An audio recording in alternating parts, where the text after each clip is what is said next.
Hey guys, what's up? In this tutorial we're going to teach you how you can add a calendar date picker to your spreadsheets and documents on Google Sheets. So let us get started.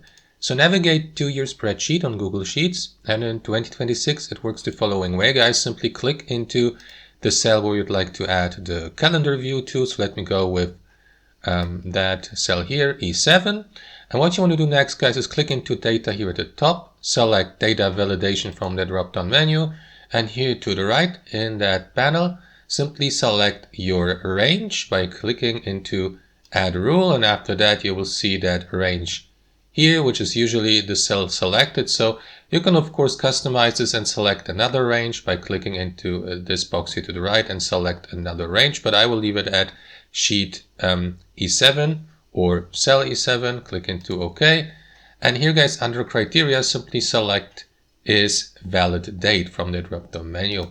Select it, confirm by clicking into done here, and that is going to add the calendar picker to your cell. So if I double click into that cell E7 here, the calendar view will pop up so that you may select a date from that calendar.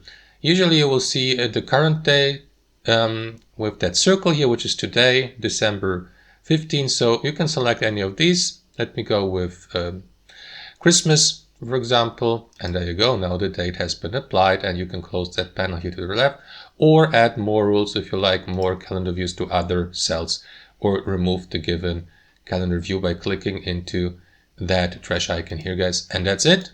Thanks for watching and have a wonderful day.